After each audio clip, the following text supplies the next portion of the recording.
Bonjour à tous et bienvenue sur ma chaîne. Je suis Jiang Yuan, une chinoise qui parle français. Aujourd'hui, nous allons parler d'un des aliments chinois que les étrangers détestent le plus, les œufs de 100 ans. C'est vraiment si mauvais que ça, les œufs de 100 ans? Peut-être que c'est parce que vous ne mangez pas correctement. Dans cette vidéo, je vais vous dévoiler 9 secrets sur les œufs de 100 ans.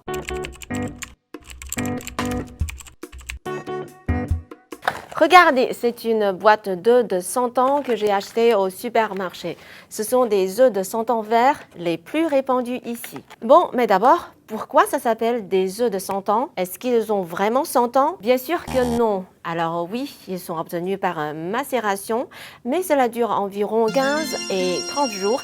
Et un œuf devient un œuf de 100 ans par réaction chimique. D'ailleurs, la préparation d'un œuf de 100 ans n'est pas aussi simple que celle du kimchi coréen. En général, on ne les prépare pas soi-même, on va les acheter tout près au supermarché.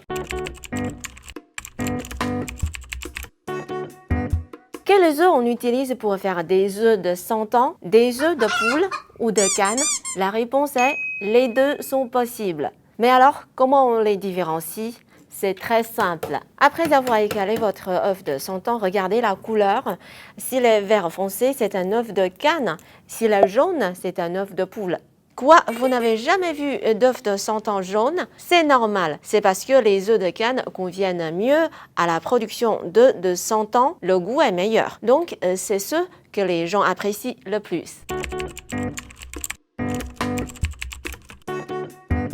Voilà la question que tout le monde se pose. Pourquoi les étrangers détestent-ils généralement les œufs de 100 ans et pourquoi ils les trouvent infects au point d'avoir des nausées? Je ne sais pas. Donc, je suis allée regarder beaucoup de vidéos sur YouTube pour tenter de comprendre. Et j'ai remarqué que les étrangers qui se mettent au défi de manger des œufs de 100 ans font tous ça.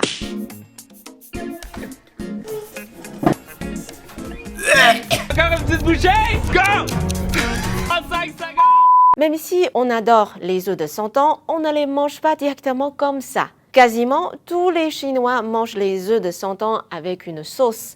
Vous savez, les œufs de 100 ans ne sont pas comme des œufs durs. On ne doit pas les manger directement comme ça.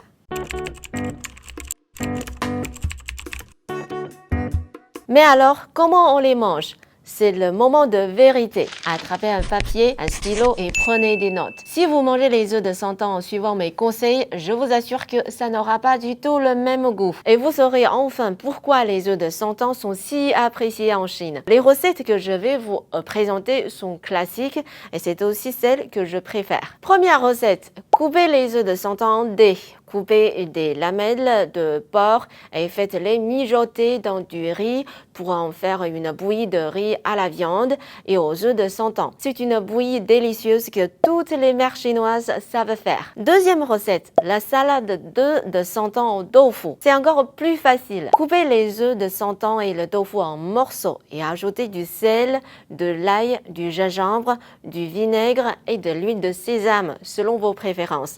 Mélangez le tout et c'est prêt. Troisième recette, la purée d'œufs de 100 ans au piment.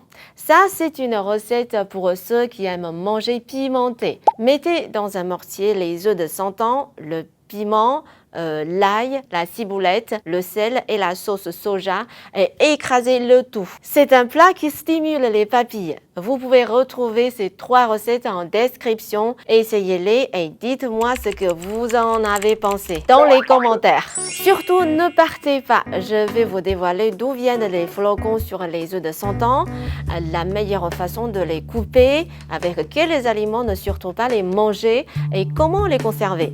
N'hésitez pas à mettre un commentaire après avoir regardé la vidéo et à vous abonner à ma chaîne. C'est très important pour moi et ça m'aide beaucoup.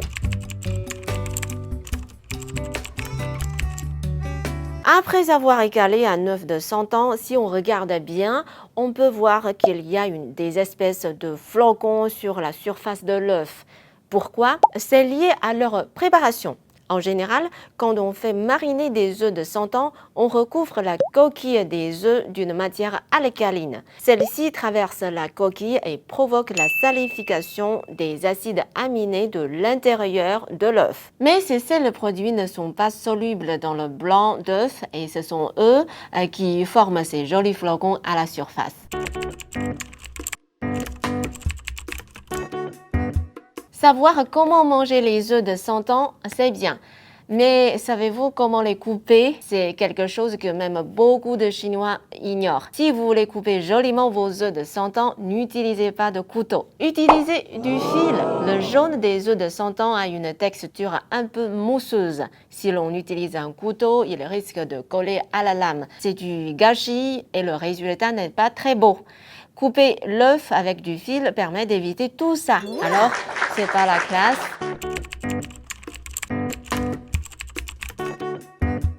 Il faut que je vous mette en garde. Il y a certains aliments qu'il ne faut pas associer avec des œufs de 100 ans. Première association à éviter, les œufs de 100 ans et l'anguille des marais. Ces deux aliments mangés ensemble provoquent des diarrhées, voire dans les cas graves, une intoxication alimentaire. Deuxième mauvaise association, les œufs de 100 ans et la cassonade ou le sucre blanc. Ça cause des maux d'estomac. Enfin, troisième association à fuir, les œufs de 100 ans, les mûres ou les prunes. Ça peut provoquer entre autres des maux d'estomac et des vomissements.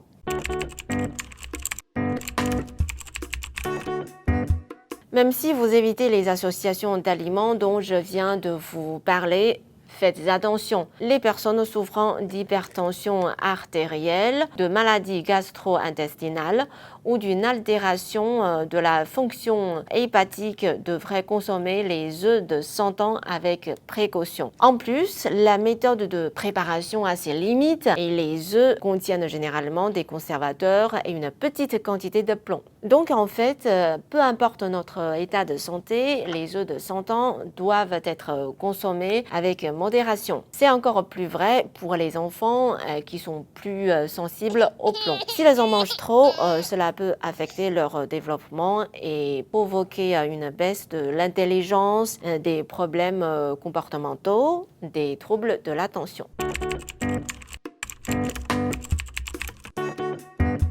En général, les œufs de 100 ans que vous achetez se conservent 3 à 5 mois, mais il ne faut pas les mettre au réfrigérateur. Placez-les simplement dans un sac en plastique type Ziploc bien fermé et conservez-les dans un endroit sec, frais et à l'abri de la lumière direct du soleil. Pour les œufs déjà égalés, il faut impérativement les finir dans les 2 heures qui suivent. S'ils restent trop longtemps à l'air libre ou qu'ils sont placés au frigo pour les manger plus tard, il y a un risque de contamination au salmonelle. Et c'est la fin de cette vidéo. J'espère qu'elle vous a plu et qu'elle vous a été utile.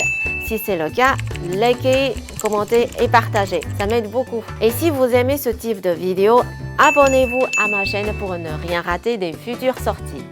À la prochaine!